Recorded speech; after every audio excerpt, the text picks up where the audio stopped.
WXYZ to conclude this loveliness before 2019 comes and graces us with its presence. So W is for welcome. And I think this is an interesting concept to look about welcoming the craft into your life.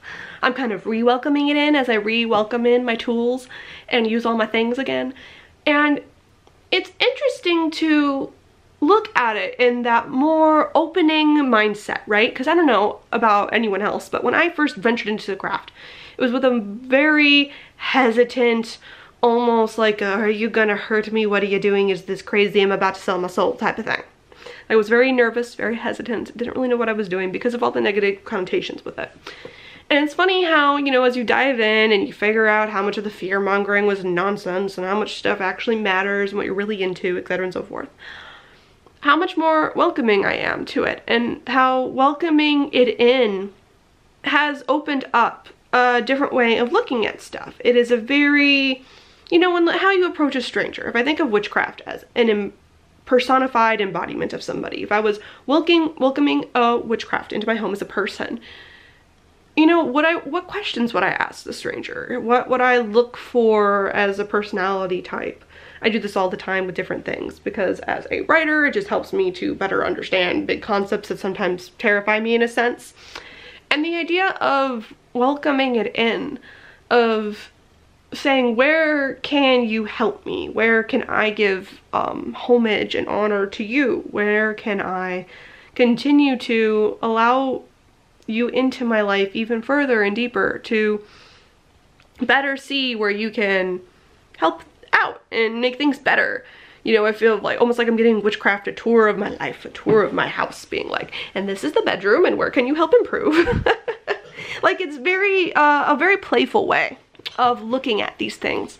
And I don't know, it's something that has made me feel so excited a little bit. I don't know, something about this time of the year, and the inner child definitely comes out in play. I like to play with my looks. I like to play with, you know, things that used to, like, I always kind of reduce back down to, no, we're an adult now, don't do that. It's like, that's nonsense. Do what you want to do.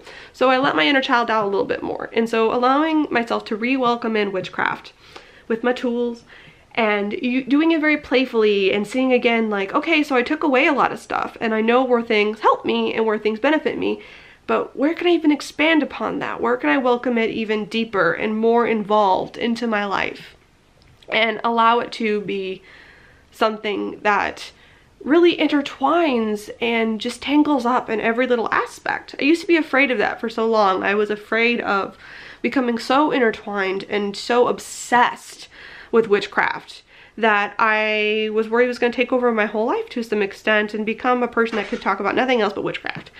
And I'm not so worried about that anymore. If anything, I know that when I intertwine the craft and magic and paganism into pieces of my life, I feel so much more fulfilled.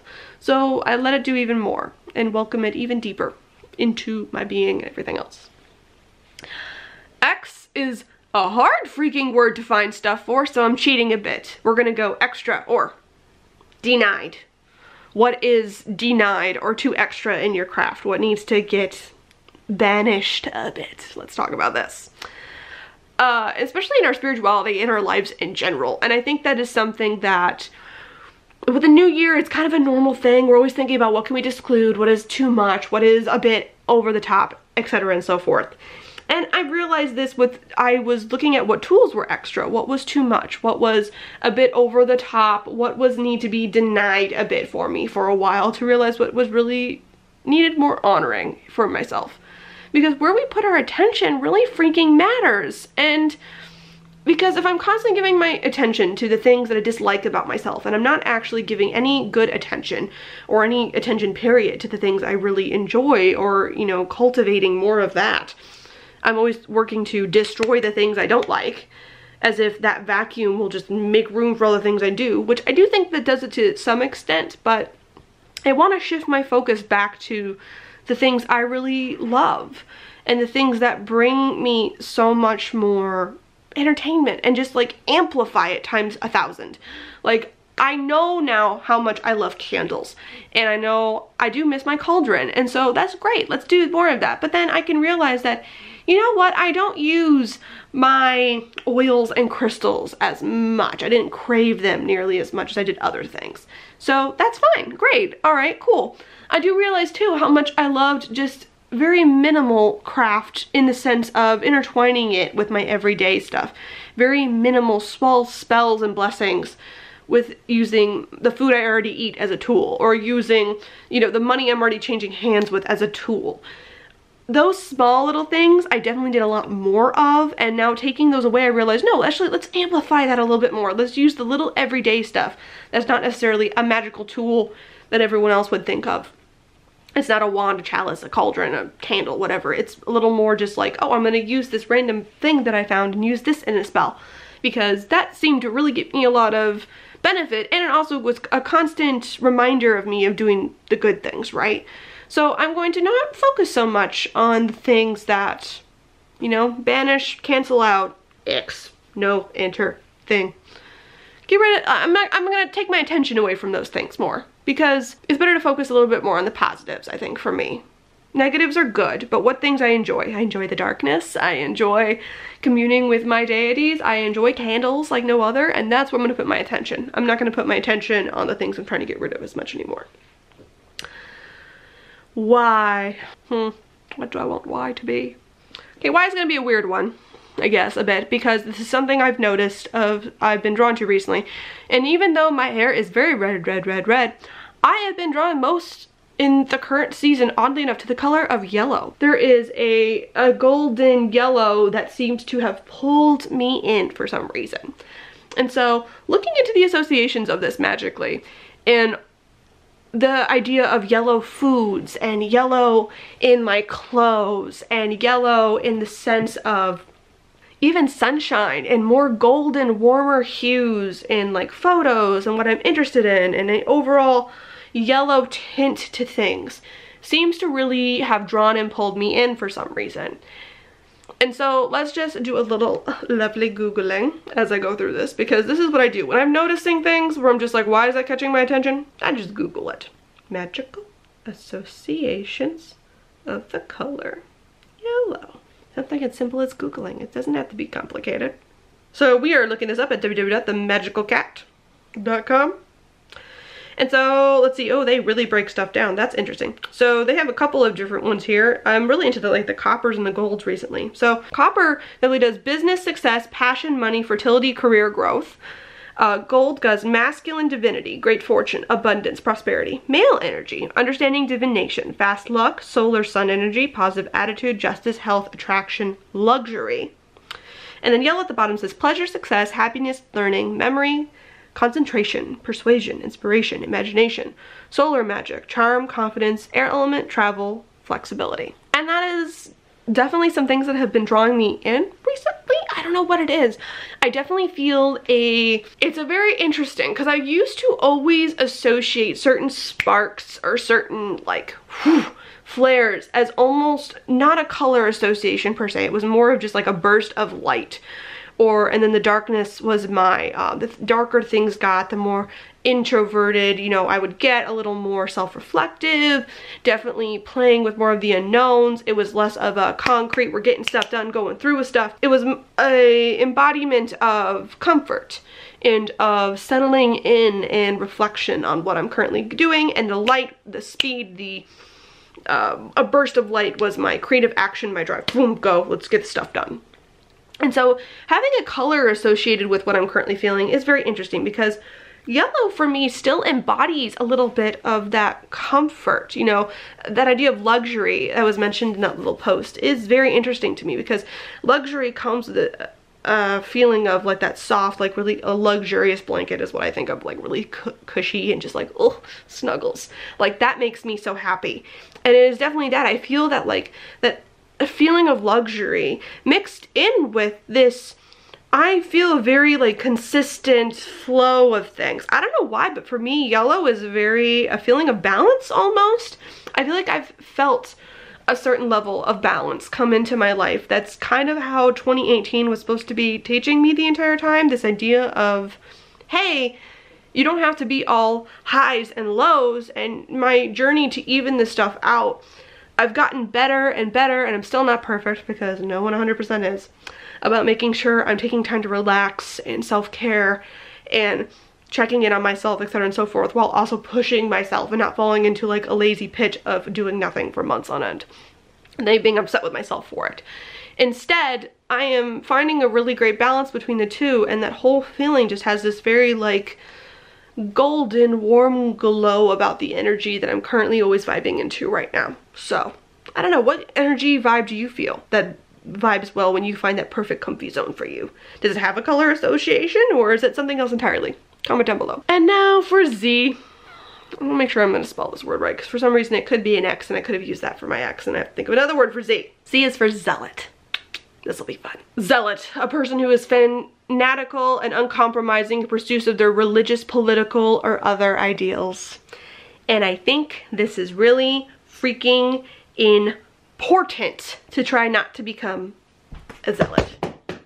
Okay, phone, just fall, that's fine. And I work hard on this with the idea of questioning of doubt, because as I embrace even more witchcraft into my life, as I'm welcoming it even deeper into my practice and into every other thing that I do, the one thing I really am trying hard not to do is to suddenly feel that my way is the only way and that everyone else will find the light eventually and come and practice the craft with me.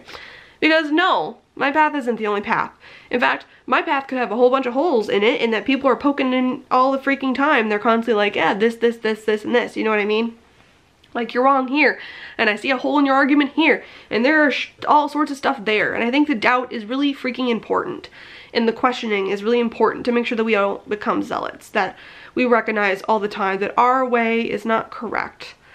Because, oh my god, having conversations with people, and I think just becomes heightened during this time of the year with the holidays and everything, and seeing how staunch they are and how they've already made an opinion on what you're saying before you even freaking say it. They are interpreting something else that you mean without even really listening to the actual words you said when it comes to religion and politics and all of that. I think is such a detriment, and it's something that our society at large is doing, and then I've started slowly but surely finding myself doing it a little bit too, going like, the minute they say one word will trigger me, and I'll just be like, oh no, because of that word, you're not gonna listen to a single word I have to say now.